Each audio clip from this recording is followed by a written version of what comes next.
हर रिश्ता दर बदर है, कोई जिए तो कैसे जिए, जिंदगी एक भंवर है, जिंदगी एक भंवर है, जिंदगी एक भंवर है, जिंदगी एक भंवर है, जिंदगी एक भंवर है। राजनेता की कुर्सी 3 पाए पर टिकी होती है। एक हल्का सा झटका उसे कहीं भी कभी भी गिरा सकता है।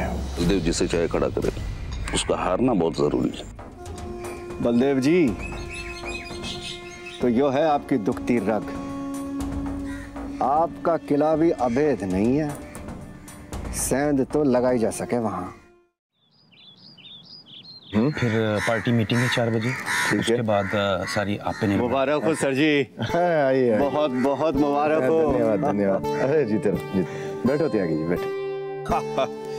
मैं जी सबसे ये बात कहूं कि असली शतरंज का खिलाड़ी वही है जो यहाँ बैठे बैठे दिल्ली तक वोटों का जलवा दिखाता है। त्यागी जी, ये सब तो आप जैसे अभिन्न मित्रों का और सहयोगियों का प्यार है, पर आपके बिना यहाँ पे हम आधे अधूरे रह जाएंगे। सब भाग्य का खेल है बलदेव जी। जो जीत गया वो आपकी तरह से आगे बढ़ गया, और जो पीछे रह गया वो हमारी तरह से यहाँ पड़ा प्रदेश में प्रजा के हित में, प्रजा की सेवा करने के लिए। या फिर यूं कह लो कि लोगों की पीठ पर अखाड़े की मट्टी मलने के लिए। मैं तो यूं कहूं सर कि आपका रिप्लेसमेंट इस पूरे प्रदेश में पॉसिबल ही नहीं। पर अब सोचने वाली बात यह है कि इस सीट से लड़ेगा कौन?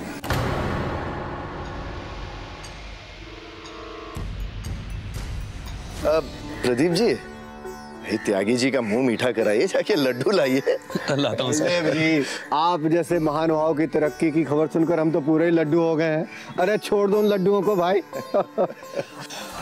आपने बताया नहीं कि लड़ेगा कौन? त्यागी जी, ये तो पार्टी ही तय करेगी। सीएम साहब तय करेंगे, पार्टी अध्यक्ष तय करेंगे, भाई आप लोग तय करेंगे। आज शाम को पार्टी की मीटिंग है, अध्यक्ष जी ने संदेशा भेजा है। लेट्स सी क्या तय करती है पार्टी। त्यागी जी आइए आप। ये आप भी खाइए। आइए आइए। सुनिए जी। हाँ कहो ना। आप राजवीर को टिकट क्यों नहीं देते? हलवा है जो चम्मच से उसके मुंह में डाल दूं। आपके लिए तो हलवा ही है, आपकी बात कौन टाल सकता है? हाँ शारदा, मैं अपने बेटे का दुश्मन थोड़ी ना हूं, लेकिन उसे राजनीति की समझ ही नहीं है। राजनीति में आना बहुत आसान है, लेकिन टिकना बहुत मुश्किल है। पहले उसे समझ तो आ जाने दो। आ जाएगी ना समझ उसे, एक बार राजनीति में आ तो जाने दीजिए। भाई यही कहकर तुमने उसकी शादी करवाई थी, हो गया समझदार, आ गई अक्ल। तो अब किसको लड़ाना चाहते हैं आप? भाई यही तो सबसे बड़ा सवाल है। कोई ऐसा हो जो हमारे मुताबिक चले और हमारी बात मानकर काम करे। देखिए जी, मैं आप जितनी पढ़ी लिखी नहीं हूँ, राजनीति के दाग पेच को बिल्कुल नहीं समझती। हाँ, वो कहावत है ना, करत करत अभ्यास जड़मती होत सुजान। उसे एक मौका तो दीजिए। आपके बेटे से ज्यादा आपका है कौन? हाँ, इसी में समझदारी है और अपनी भलाई भी। नेताओं में नमक खाकर नमक हरामी करना तो आम बात है। गैर को टिकट देंगे, चुनाव लड़ाएंगे, वो जीतकर अपनी मनमानी कर बैठेगा तो हमारी राजनीति तो जड़ से उखड़ जाएगी ना। शाख से टूटे पत्ते का क्या भरोसा। आपके बेटे का खून आपके लिए पानी नहीं होगा, दूसरे पलट सकते हैं, बेटा नहीं। शारदा, तुम तो बड़ी समझदार हो। आज तुमने मुझे राजनीति का वो पाठ पढ़ा दिया जिसे मैं सोच भी नहीं सकता था। अब तो मेरा मन भी बदल रहा है। सोचता हूं सत्ता घर के भीतर ही रहे तो अच्छा है, लेकिन पता नहीं मेरा दिल राजवीर पर भरोसा करने के लिए हिचकिचा रहा है। उसे सुधारना मेरी जिम्मेदारी है। बस आप उस पर थोड़ा भरोसा तो करके देखिए, उसे विश्वास हो जाए कि उसके पापा उसे काबिल समझते हैं, फिर देखना वो आप जितना कामयाब होकर दिखाएगा।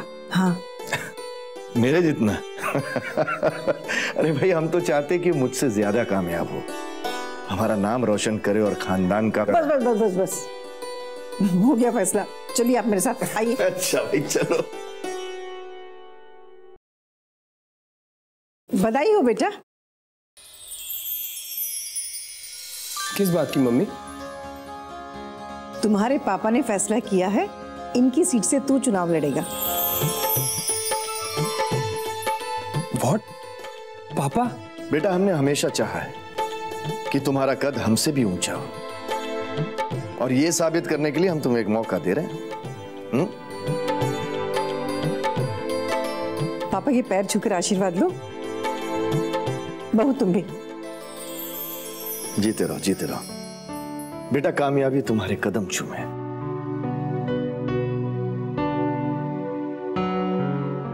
बेटा, ये पद ही नहीं, बहुत बड़ी जिम्मेदारी है। सत्ता जो है ना, कांटों का ताज है। इसमें सुख, चैन, नींद, आराम सब खोना पड़ता है उसके बदले में। तुम तैयार हो उसके लिए? मैं तैयार हूं पापा, आप बेफिक्र रहिए। शारदा भाई, अब तो तुम खुश हो ना?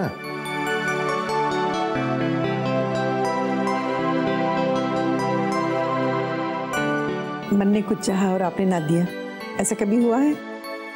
ये खुशखबरी मैं अभी सबको देकर आती हूँ। नहीं, इस बात का किसी से जिक्र मत करना भाई। वक्त आने पर शानदार पार्टी देंगे। हाँ? चलता हूं। आओ प्रदीप।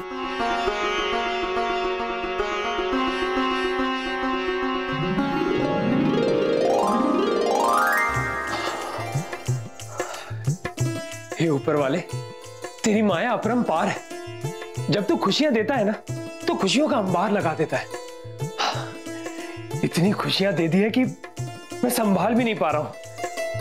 इन खुशियों को तो दोस्तों के साथ पार्टी करके सेलिब्रेट करना पड़ेगा।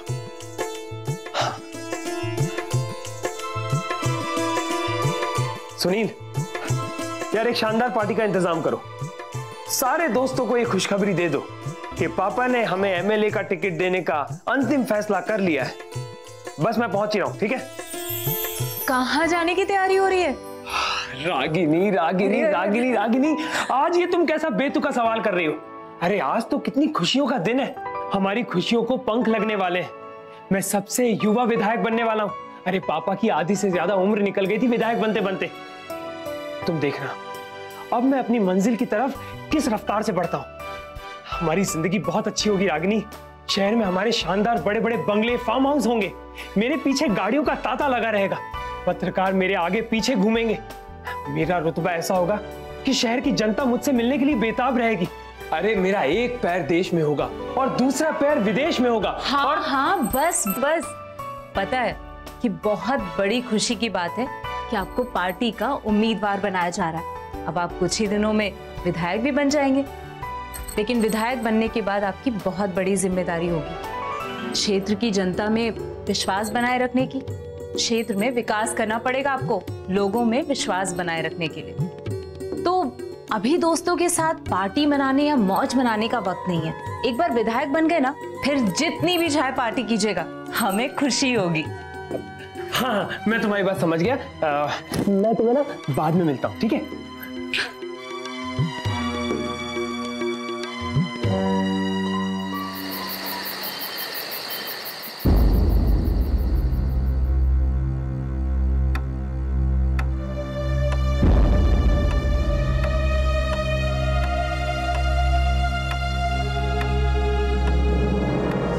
बेटा, ये पद ही नहीं, बहुत बड़ी जिम्मेदारी है।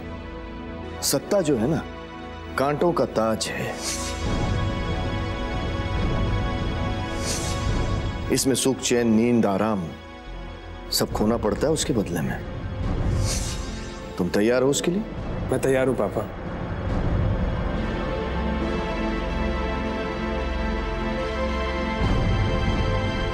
दीदी कहाँ खोई हो? राजवीर के बारे में सोच रही हूँ। उनमें गंभीरता तो है ही नहीं।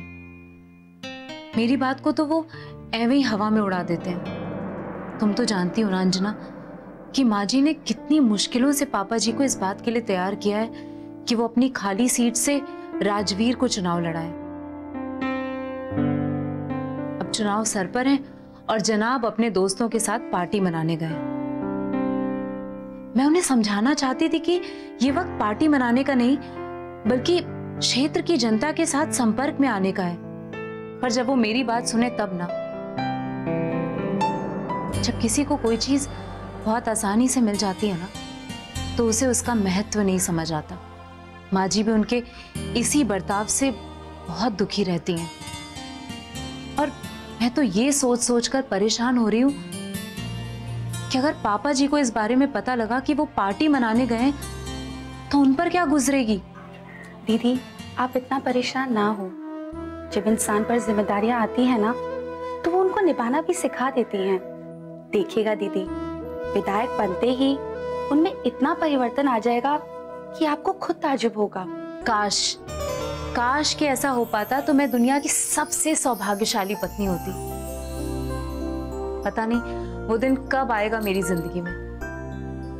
बस मैं तो अब भगवान से यही प्रार्थना करती हूँ कि राजवीर की हर मनोकामना पूरी हो और हमारे परिवार पर हमेशा खुशियां बनी रहे। प्रदीप, कहीं ये मेरे दिल का फैसला तो नहीं है? नहीं सर, सत्ता की कमान किसी दूसरे को सौंपना उसे खो देने के बराबर है।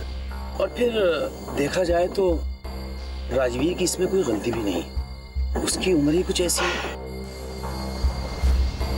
राजनीति में तो अंगूठा छाप, खोटे सिक्के भी अच्छे चल रहे हैं। सर, आप उसको एक बार एमएलए तो बनने दीजिए, फिर देखिएगा।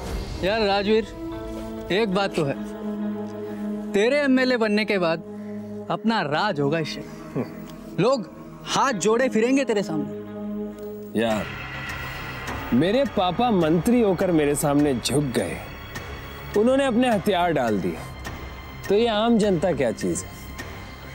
मेरे पापा ये बात समझ चुके हैं कि मेरे अंदर मंत्री बनने के सारे गुण हैं। लेकिन उसमें कोई नेताओं का गुण भी नहीं है।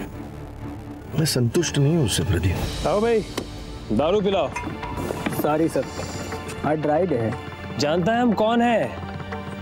कल के होने वाले एमएलए हैं हम, ठाकुर राजवीर सिंह।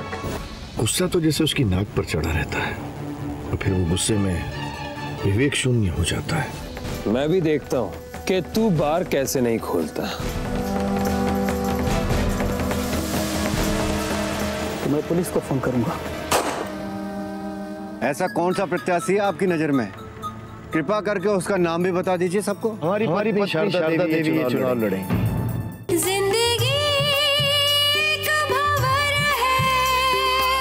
आइए बलदेव जी, आइए। प्रणाम प्रणाम प्रणाम। स्वागत है आपका। प्रणाम। विराजिए, बैठिए आप लोग, बैठिए बैठिए। साथियों, ये तो आप सब जानते ही हैं कि अगर बलदेव जी ये चुनाव लड़ते तो इनकी जीत तो यकीनी होती। अब ये बलदेव जी पर निर्भर करता है कि ये हमें अपना क्या विकल्प देते हैं। छोड़ो मुझे, दूर रहे।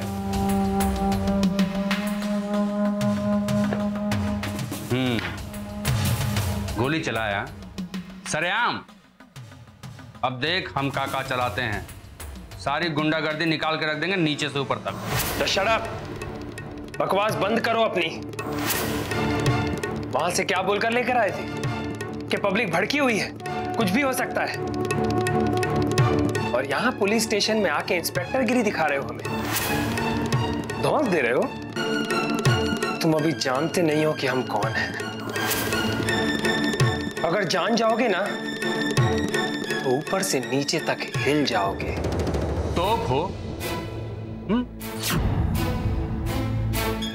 गोली कांड करोगे? तेरे बाप का राज है यहाँ? हाँ, मेरे बाप का ही राज है। मैं वित्त मंत्री बलदेव सिंह का बेटा हूं।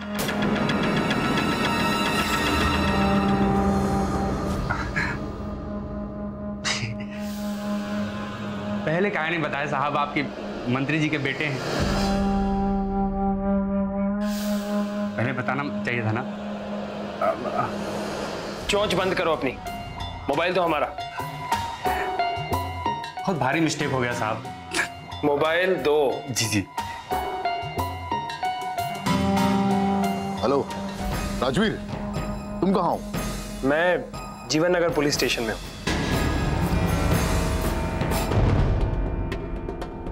कोई इंजर्ड हुआ है क्या? नहीं अंकल, कोई नहीं। वो हमने तो हवाई फायर किया था। वो होटल वाले जरा सी बात पे लड़ने के लिए आमादा हो गए हमसे। हमने तो सेल्फ डिफेंस में। एफआईआर तो नहीं लिखा है ना?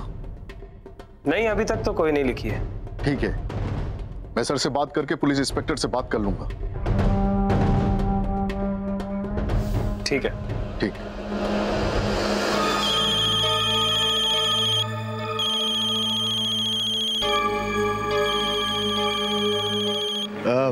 माफ कीजिएगा, मैं अभी आया।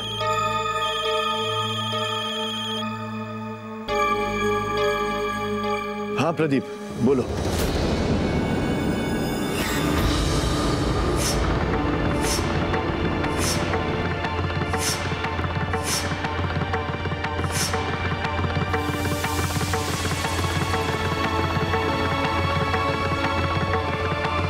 इसलिए मेरा यह सुझाव है कि ऐसा कोई उम्मीदवार हो जिसके जीतने की पूरी संभावना हो, और संभावना ही नहीं बल्कि उसके जीतने का पूरा यकीन हो। अध्यक्ष जी, ऐसा कौन सा प्रत्याशी है आपकी नजर में? कृपा करके उसका नाम भी बता दीजिए सबको। मैंने बलदेव जी से बात की है और हमारे बहुत से कार्यकर्ताओं का ये विचार है कि ये चुनाव हमारी पत्नी शारदा देवी ये चुनाव लड़ेंगे।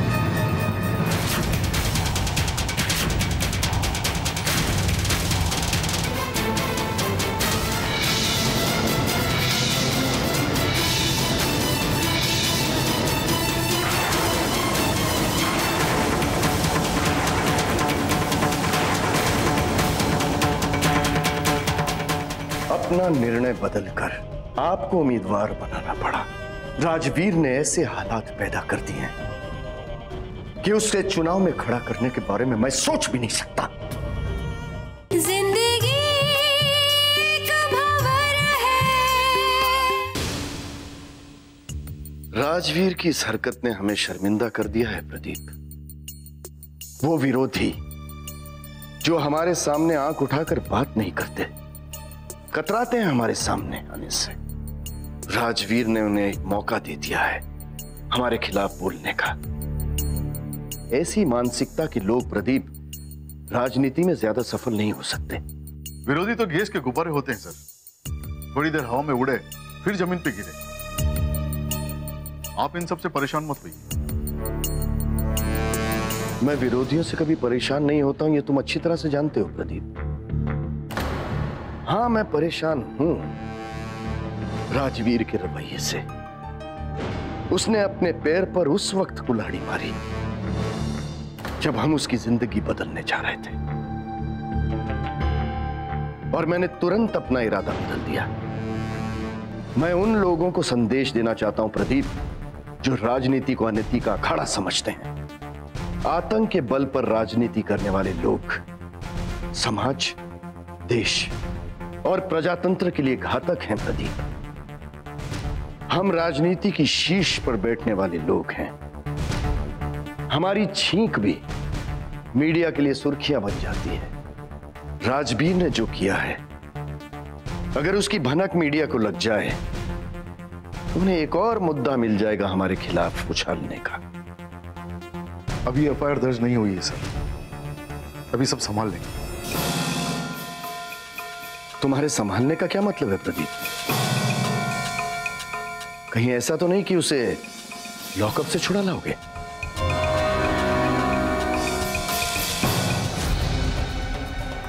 राजवीर ने ऐसे हालात पैदा कर दिए हैं कि उसे चुनाव में खड़ा करने के बारे में मैं सोच भी नहीं सकता। जिंदगी एक भंवर है। हरगिज नहीं। अगर उसने क्राइम किया है तो उसे सजा मिलनी ही चाहिए। पुत्र प्रेम में मैं धृतराष्ट्र नहीं बनना चाहता।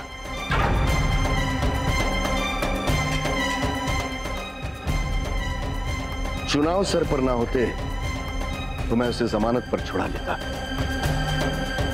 लेकिन फिलहाल उसे एक रात तो लॉकअप में गुजारनी पड़ेगी। जी।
आप रो रही हैं, इसीलिए मैं राजवीर को समझाता था कि उसके कारण हमें रोना ना पड़े, लेकिन आप हमेशा ढाल बनकर बीच में आ जाती थी।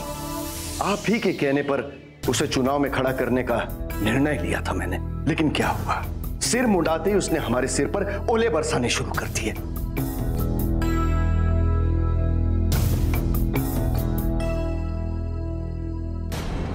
हमेशा जब मैंने अपनी आत्मा को दबाकर किसी और की बात मानी है तो अंजाम उल्टा ही हुआ है।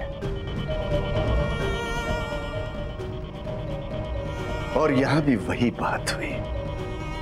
अपना निर्णय बदलकर आपको उम्मीदवार बनाना पड़ा। राजवीर ने ऐसे हालात पैदा कर दिए हैं कि उसे चुनाव में खड़ा करने के बारे में मैं सोच भी नहीं सकता।